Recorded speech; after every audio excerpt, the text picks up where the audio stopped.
नमस्कार, welcome to accurate yoga. तो दोस्तों आज हम शुरू करेंगे एनटीए नेट जीआरएफ इन योग विषय में 18 जून 2024 को जो हमारा एग्जाम हुआ था उसमें पार्ट 8 करेंगे, जिसके अंतर्गत हम 71 से लेकर के 80 क्वेश्चंस को कंप्लीट करेंगे। यदि आपने इसके बाकी के पार्ट्स नहीं देखे हैं तो आप एक्यूरेट योगा एप्लीकेशन इंस्टॉल कर सकते हैं और वहां पर आपको कंप्लीट पार्ट्स मिल जाएंगे। वहां से अपनी जर्नी आप स्टार्ट कर सकते हैं। तो चलिए दोस्तों शुरू करते हैं। सबसे पहले है क्वेश्चन नंबर 71।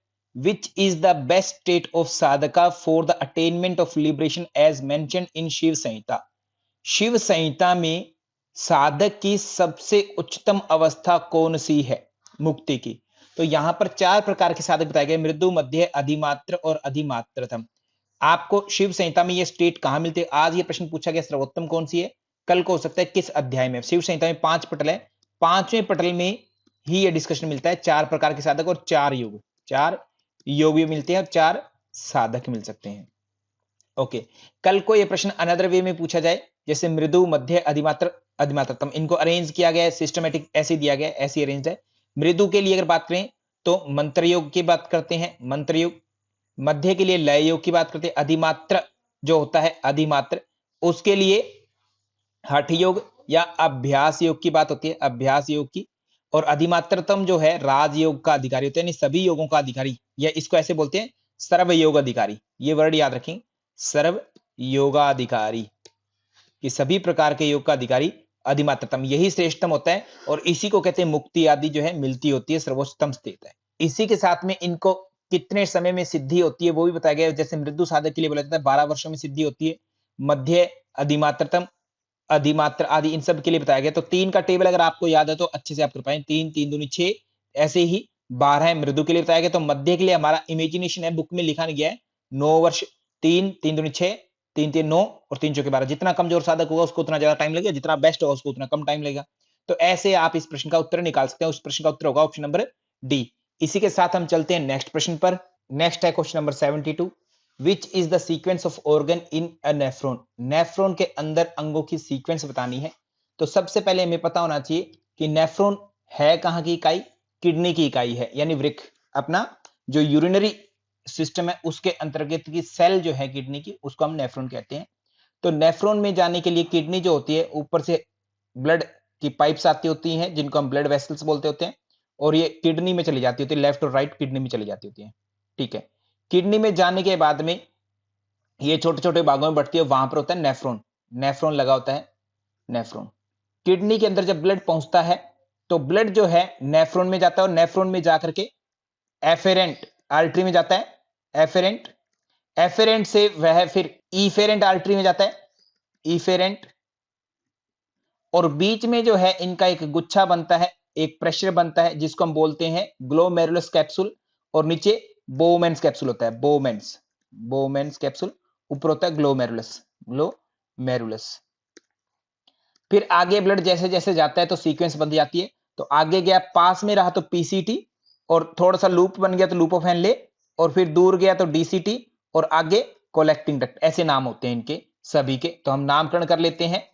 पास में रहा तो पीसीटी, लूप ऑफ हेनले हो गया, लूप ऑफ हेनले हो गया, एलओएच लिख रहा हूं, और दूर गया तो डीसीटी हो गया, डिस्टल कन्वोल्यूटेड ट्यूबुल्स, और लास्ट में जो है कोलेक्टिंग डक्ट्स। कोलेक्टिंग बोले तो यूरिन को कलेक्ट किया जाता है। तो अब ये नेफ्रॉन के बारे में आपको अच्छे से स्ट्रक्चर पता होना चाहिए। अगर नेफ्रॉन का स्ट्रक्चर नहीं पता है तो आप आने वाले टाइम में आप क्वेश्चन का उत्तर नहीं कर पाएंगे। तो यहां पर अरेंजमेंट अगर देखें इन प्रश्नों का, कहां पर क्या कहा गया है। एफेरेंट की बात करें तो बी बोला गया है, एफेरेंट को बी बोला गया है। जैसे अगर हम रखें, सीक्वेंस बनेगी अपनी राइट, एफेरेंट, फिर इफेरेंट, ए से आने वाली ब्लड, और इफेरेंट से एग्जिट बोले तो लेकर के जाने वाली ब्लड वापिस। ठीक है, बीच में जो इनके गुच्छा बन गया, यहां पर बीच में ही गुच्छा बन गया, तो वो उस गुच्छे का क्या नाम है, यहां पर जो है पीसीटी। पीसीटी की बात करें तो प्रोक्सिमल कन्वोल्यूटेड ट्यूबुल्स, और फिर loop of Henle, loop of Henle, और फिर है डीसीटी, डिस्टल कन्वोल्यूटेड ट्यूबुल्स, और फिर आगे कोलेक्टिंग डक्ट्स।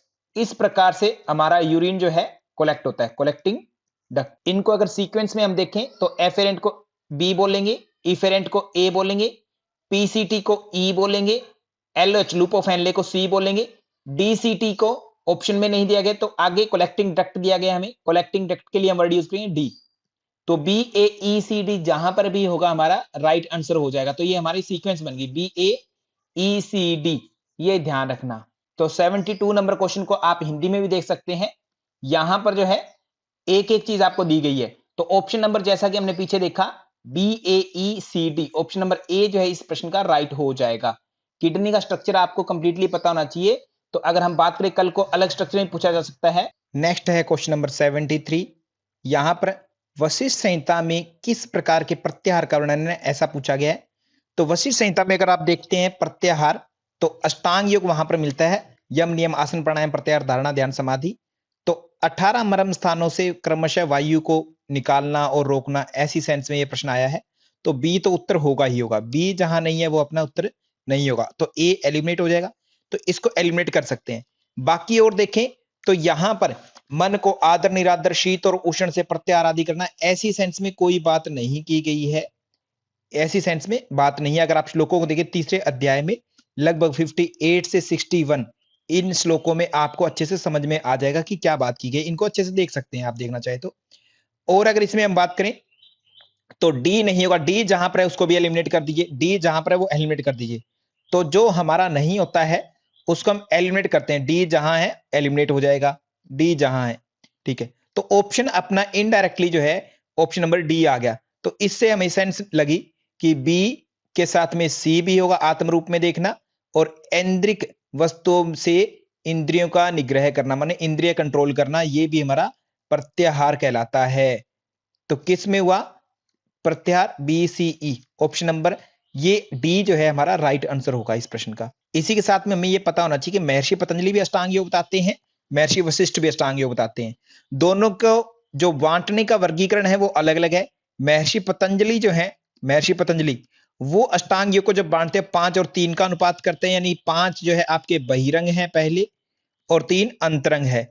परंतु जब वशिष्ठ ऋषि बांटते हैं वशिष्ठ संहिता में, तब वो 4-4 का अनुपात करते, 4 ही बहिरंग मानते, 4 ही अंतरंग मानते हैं। इस प्रकार से वर्गीकरण करते हैं। तो इस प्रकार आपका एक ट्रिकी क्वेश्चन निकल करके आता है कि प्रत्याहार बताओ महर्षि पतंजलि के अनुसार क्या है। महर्षि पतंजलि के अनुसार प्रत्याहार जो है बहिरंग का हिस्सा है, और महर्षि वशिष्ठ के अनुसार प्रत्याहार है अंतरंग का हिस्सा हो जाता है, अंतरंग का। तो ये ध्यान रखें। प्रत्याहार के टोटल कितने प्रकार बताए हैं वशिष्ठ ऋषि ने, 4 प्रकार बताए हैं। कल को ये प्रश्न आएगा 4 प्रकार बताए, जो जिस नंबर पर है उससे एक कम की सीक्वेंस चलती है। जैसे प्रत्याहार 5वें नंबर पर आता है, वशिष्ठ ऋषि क्या बताएंगे, 4 प्रकार का बता देंगे। तो 4 प्रकार बोलेंगे, जो कि क्लियर नहीं बताए, बस 4 प्रकार इन्होंने कह दिए हैं। इसी के साथ हम चलते हैं नेक्स्ट प्रश्न पर। नेक्स्ट है क्वेश्चन नंबर 74। यहां पर प्रश्न देखते ही मालूम पड़ता है कि ए बी सी डी अलब्ध भूमिकत्व आदि जो है महर्षि पतंजलि से योग सूत्र से लिए गए। और योग सूत्र में अगर सूत्र संख्या कहें तो प्रथम अध्याय माने समाधि पाठ से, उसमें 30 सूत्र है व्याधि सत्यान आदि का, और एक 31 है सहबुआ का। तो ये 2 सूत्रों से यहां बात की जा रही केवल, तो उनको एक्सप्लेन करना है यहां पर। तो यहां कहा गया है आपको इंद्रिय सुख की ललक, माने आपको अभी तक संसार से वैराग्य नहीं हुआ है, संसार से वैराग्य नहीं होना अविरति कहलाता है, अविरति। ऑप्शन नंबर सी कहा गया दौर्मनस्य। दौर्मनस्य की बात करें तो मन का बुरापन होना, यानी मानसिक क्षोभ, मेंटल डिस्पैशन। इसकी बात करें तो ऑप्शन नंबर 1 जो है राइट हो जाएगा, सी का 1 हो जाएगा। उपेक्षा की बात करें तो यह जो है 1/33 मैत्री करुणा मुदितो उपेक्षा नाम, उससे ये लिया गया है। सुख दुख पुण्य अपुण्य विषयाणाम भावना चित्त प्रसादनम, बुरे व्यक्तियों के प्रति उदासीनता का जो भाव है उसको उपेक्षा का दर्जा दिया गया है। अलब्ध भूमिकत्व की बात की जाए तो समाधि का नया मिलना, मतलब हायर स्टेट जो है मिलती नहीं है, कितना भी कर ले मिलना नहीं, ठीक है, नया मिलना।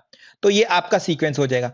तो इस तरीके से हम अगर देखें तो इस प्रकार इस प्रश्न का आंसर अगर हम चेक करें तो ऑप्शन नंबर डी जो है राइट हो जाएगा। ए का 2 रहेगा, बी का 4 होगा, और सी का 1 होगा, डी का 3 हो जाएगा। तो इसी के साथ में हम चलते हैं नेक्स्ट प्रश्न पर। नेक्स्ट है क्वेश्चन नंबर 75। तो यहां पर जो हमने इमेजिन किया था वही प्रश्न पूछ लिया, वशिष्ठ संहिता के अनुसार बताओ अंतरंग और बहिरंग क्या है। तो अभी हमने बात की थी वशिष्ठ संहिता में 4 + 4 का जोड़ा है, यानी 4 ही वो बहिरंग मानते हैं और 4 ही अंतरंग मानते हैं, ऐसा करते हैं। तो पहले बहिरंग की बात करें तो यम नियम आसन प्राणायाम, ये पहले 4 अंग है, इन्होंने बहिरंग कहे हैं।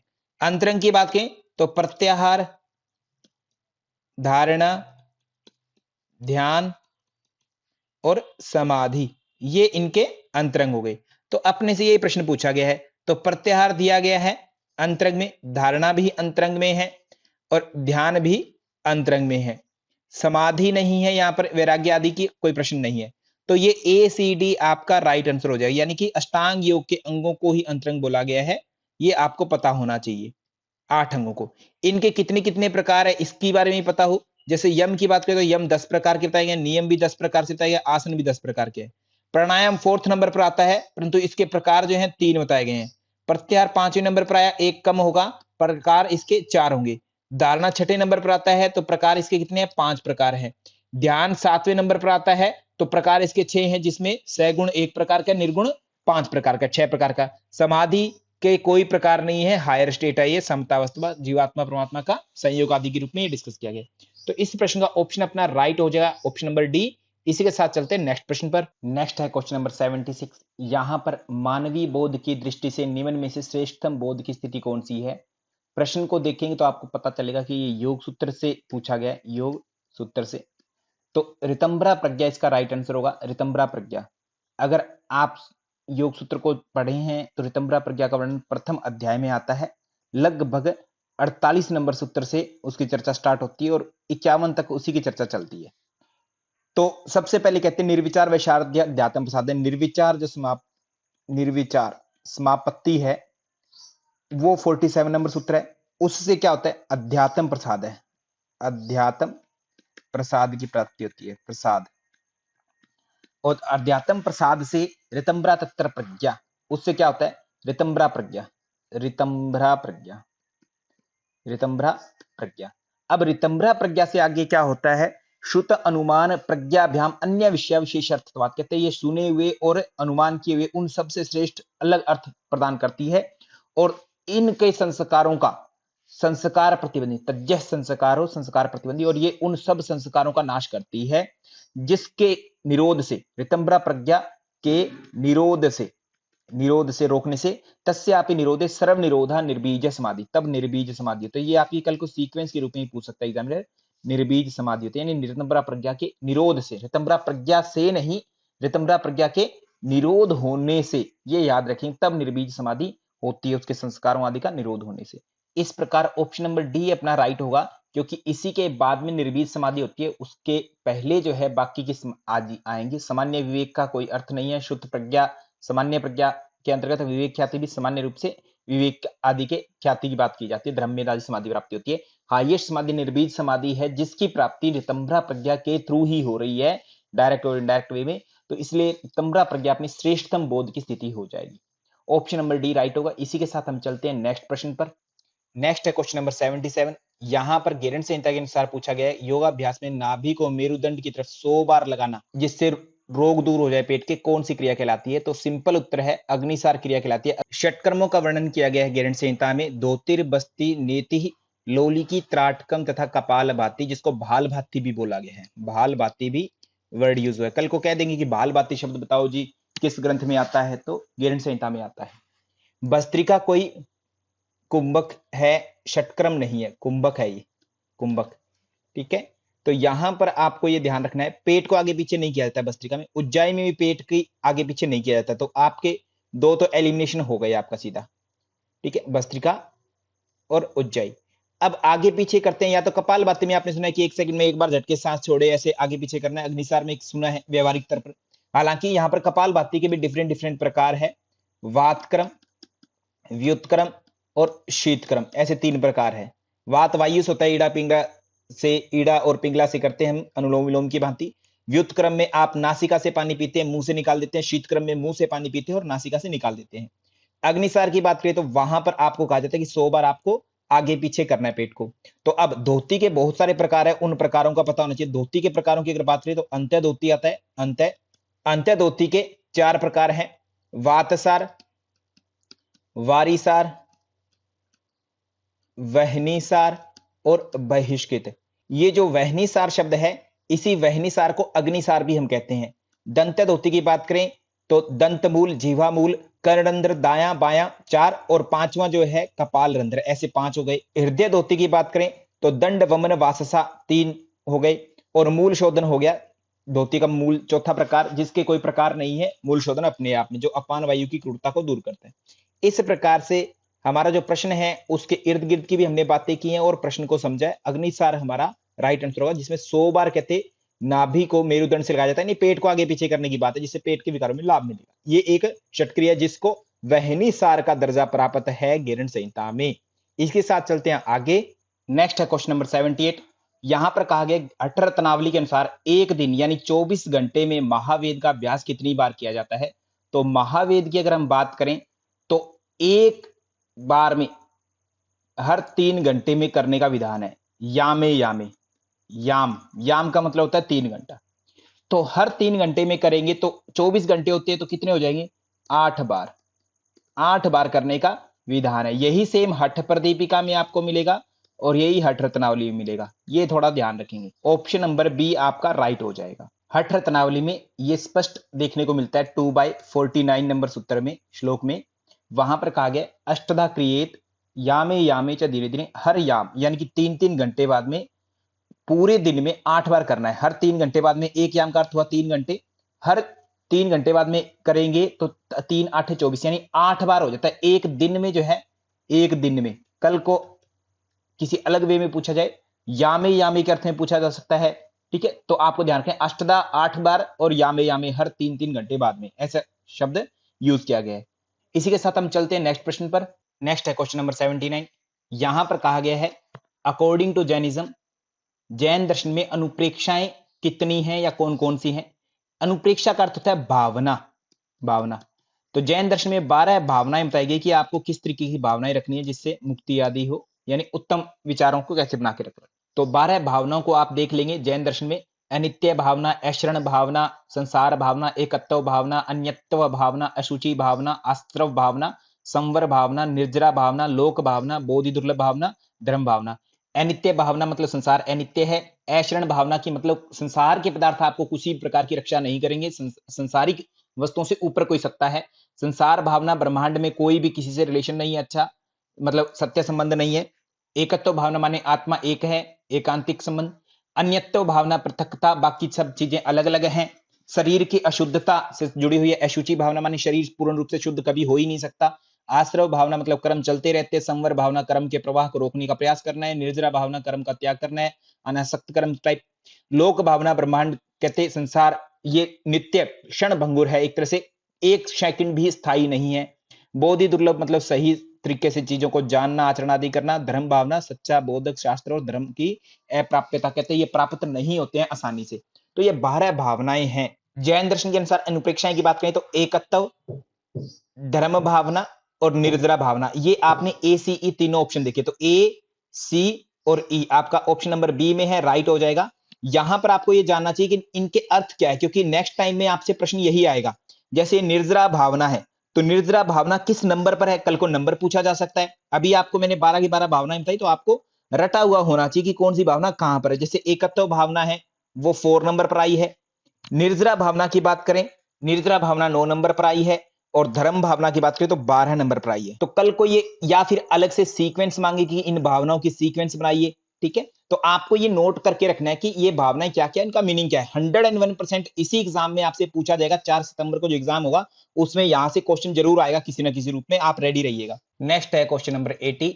हठ रत्नावली के अनुसार महामुद्रा के अभ्यास से निम्नांकित में से किन विकारों का उपचार हो सकता है? तो हठ प्रदीपिका और हठ रत्नावली दोनों में ही महामुद्रा का सेम वर्णन है और सेम ही तरीके से लगभग लाभ बताए गए हैं। तो वहां पर कहा गया क्षय, कुष्ठ, गुदावर्त, गुलम, अजीर्ण, पुरोगमा, माने कि और इसके अलावा कोई रोग है। तो अब क्षय का मतलब क्या होता है? टीबी को बोलते हैं ट्यूबरकुलोसिस, ऑप्शन में नहीं है। क्षय मतलब शरीर का नाश होने लगता है। कुष्ठ का मतलब होता है चर्म रोग, चर्म बोले तो त्वचा बोल सकते हैं, त्वचा रोग। तो यानी ऑप्शन नंबर ए हमारा उत्तर होगा ही होगा। ए जहां पर नहीं है वो उत्तर नहीं हो सकता। तो एलिमिनेट करते चले हम साथ साथ में, थोड़ा पता है फिर भी हम उत्तर निकाल देंगे। ए सी में नहीं है और ए ऑप्शन नंबर 1 में नहीं है, तो ये अपना रोग जो है नहीं होगा, यानी कि ये उत्तर नहीं है तो ऑप्शन नहीं होगा। आगे ऐसे ही बढ़े तो और चीजों को क्या बोलते हैं हम? गुदावर्त का मतलब होता है कॉन्स्टिपेशन, यानी कब्ज के रूप में, तो कब्ज नहीं दिया गया। गुलम का मतलब होता है वायु गोला, वायु गोला। अफारा या कह सकते हैं सूजन। और सूजन को नॉर्मली सूजन केवल और केवल एयर तो नहीं फंस जाती है सूजन में, मतलब कुछ अंग अंदर से स्वेल हो गया है, ठीक है, यानी एनलार्ज हो गया है कुछ ना कुछ। तो ऑप्शन नंबर हमारा इसके साथ में क्या हो जाएगा, बी, ग्रंथि का साइज बढ़ना, इंक्रीज। ये इंग्लिश में इसका रूपांतरण होता है, यानी अफाराजी कुछ ना कुछ सूजन आदि स्वेलिंग आ जाती है। तो बी भी उत्तर होगा, बी जहां नहीं है वो भी उत्तर नहीं होगा। तो ऑप्शन नंबर बी में बी नहीं है, ये उत्तर नहीं होगा। तो इस प्रकार हम प्रश्न का उत्तर देखें तो ऑप्शन नंबर डी जो है हमारा ए बी डी राइट हो जाएगा। तो डी के लिए इनको क्या चाहिए हमें, अपच। अपच का मतलब होता है अजीर्ण, अजीर्ण का मतलब भोजन जब नहीं पचता है, कुपच, अपच बोलते हैं, ठीक है। तो ये आपके उत्तर हो गए। तो इस प्रकार से option number D A B D right हुआ, ए बी डी। इसमें जठराग्नि और ई जननांग विकार आदि की बात कहीं नहीं की गई है, तो वो उत्तर आपके होंगे ही नहीं। आपको एलिमिनेट करना होता है। देखने में लगते हैं सारे उत्तर ठीक हो सकते हैं, एलिमिनेशन से आप इजिली इन प्रश्नों का आंसर निकाल सकते हैं। हठ रत्नावली में टोटल मुद्राएं कितनी है, टोटल मुद्रा है 10 मुद्रा। जब कॉन्सेप्ट आता है तो 10 मुद्राएं, 10 के नाम आपको पता होना चाहिए। जैसे 3 तो महानाम से आती है, महामुद्रा, महाबंध, महावेद। ये 3 तो महानाम से आ गई, ऐसे याद कर सकते हैं आप 3 को। 3 ही आपके बंद होते हैं। बंद कौन कौन से होते हैं, जैसे मूल बंद होता है, उड्डयन बंद होता है, जालंधर बंद होता है। इस प्रकार से 6 हो गए, महाबंध चौथा बंद हो गया। 6 ये मुद्राएं होगी। बंधों को ध्यान रखें, हमेशा इन मुद्राओं में काउंट किया जाता है हर ग्रंथ में। शेष 4 रहती हैं, तो विपरीत करनी, विपरीत करनी, वज्रोली, शक्ति चालिनी और खेचरी। इस प्रकार से ये 10 मुद्राएं हैं, हमें याद रखनी, 7, 8, 9 और 10वीं खेचरी। तो 10 मुद्राएं, 10 मुद्राएं हैं हट प्रदीपिका में, 10 ही हट रत्नावली में है, 10 ही आपको शिव संहिता में बताई गई है। तो ये 10 मुद्राएं बताई गई इन तीनों ग्रंथों में। तो 10 का आपको कॉन्सेप्ट याद रखना है। इसके अलावा किसी टेक्स्ट में आपको 25 मुद्राएं भी देखने को मिलती है। 25 किसमें मिलती है, गेरंड संहिता में। गेरंड संहिता में आपको 25 मुद्राएं देखने को मिलती है। तो इस प्रकार हठ प्रदीपिका, हठ रत्नावली और शिव संहिता तीनों में 10-10 मुद्राएं हुई, और गेरंड संहिता में आपको 25 मुद्राएं देखने को मिलती है। ये आपको ध्यान रखना है। इसी के साथ में हमारा पार्ट 8 है वो कंप्लीट होता है। पार्ट 8 हमने कंप्लीट किया, जिसमें 71 से 80 क्वेश्चंस को किए। यदि आप वीडियो को यूट्यूब पर देख रहे हैं तो लाइक करें, सब्सक्राइब करें और बेल आइकन जरूर दबा दें, ताकि आपको वीडियो जब भी हम अपलोड करें सबसे पहले आप तक पहुंचे। So thank you to all, धन्यवाद आप सभी का, थैंक यू सो मच।